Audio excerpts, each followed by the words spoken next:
Assalamualaikum warahmatullahi wabarakatuh. Perkenalkan nama saya Muhammad Rizky Akbar dengan NPM 2217011072.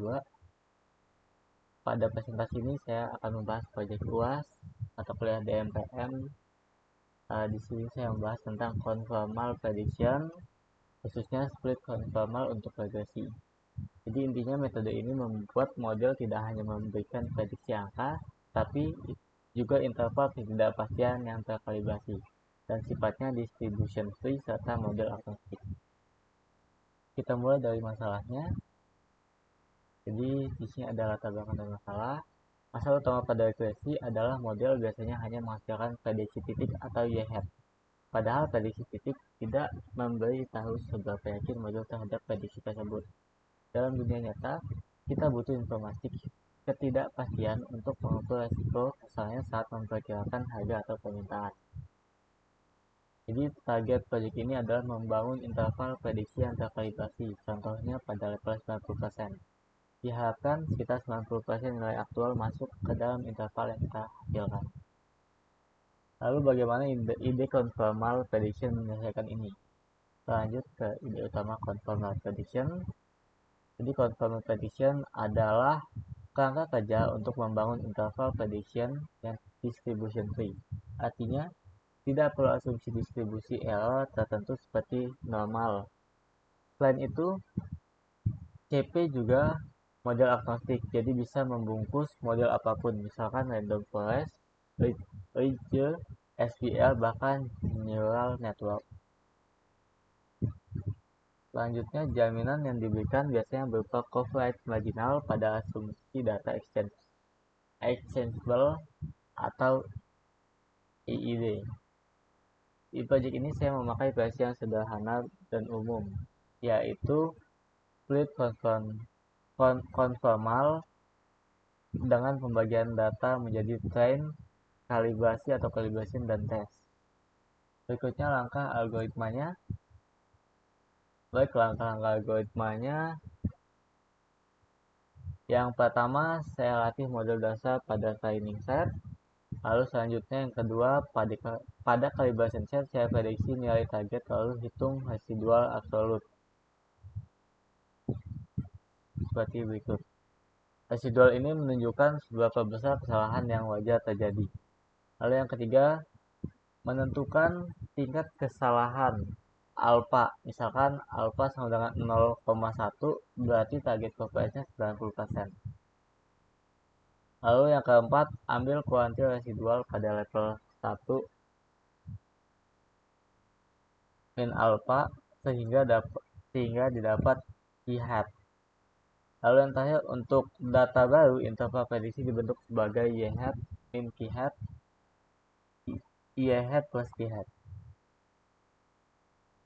Selanjutnya, coverage ini untuk catatan penting, coverage ini bersifat marginal dan bergantung pada asumsi data, IID atau exchangeable. Lalu selanjutnya saya akan menunjukkan setup eksperimen dan hasilnya. Di sini untuk eksperimen saya menggunakan dataset diabetes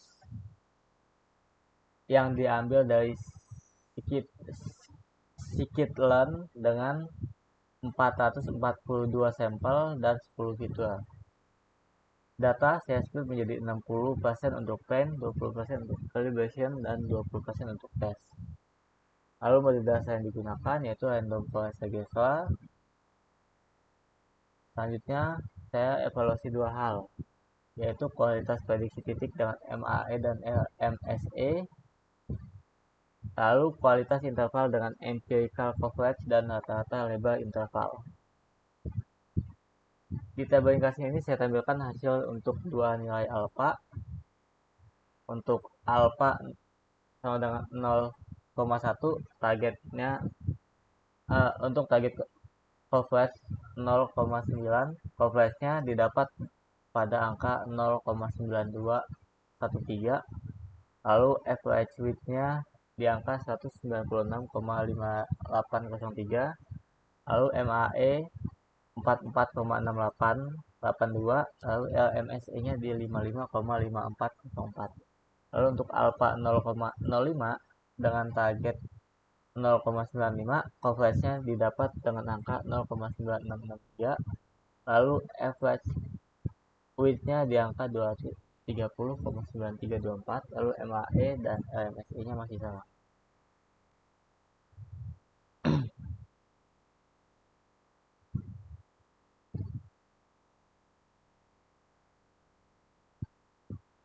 Untuk alpha 0,05, coverage naik menjadi sekian ya, lebih besar dari yang sebelumnya.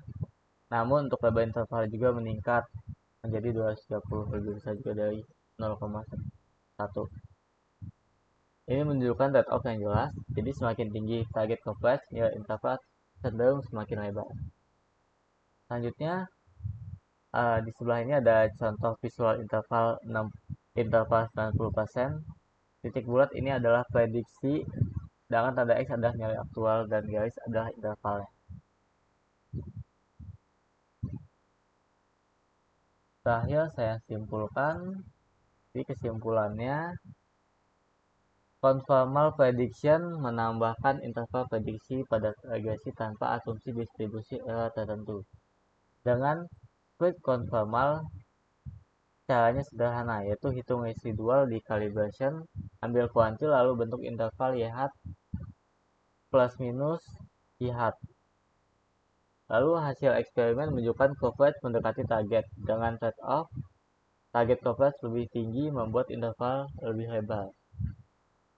Lalu untuk saran pengembangan ke depannya, mungkin bisa mencoba beberapa base model seperti Ridge, SPL, atau gradient boosting dan membandingkan lebar interval pada coverage yang sama. Selain itu juga bisa menguji beberapa dari alpha dan mencoba metode lanjutan seperti conformalized quantile regression agar interval lebih adaptif ke input. Baik, sekian untuk presentasi saya. Lalu berikut saya tunjukkan untuk kode yang sudah saya buat ya. Jadi di sini mengimport pustaka, selanjutnya masuk ke fungsi untuk conformal quantile-nya, lalu ada fungsi conformal regression-nya. Berikutnya untuk fungsi evaluasi untuk interval, dan yang terakhir ada fungsi main. Jadi di sini kita memanggil semua fungsi yang sudah disebutkan sebelumnya. Lalu kita jalankan main dan dapatkan hasil seperti berikut yang sudah saya sebutkan sebelumnya pada PPT tadi ya. Baik, sekian untuk presentasi dari saya. Saya akhiri. Wassalamualaikum warahmatullahi wabarakatuh.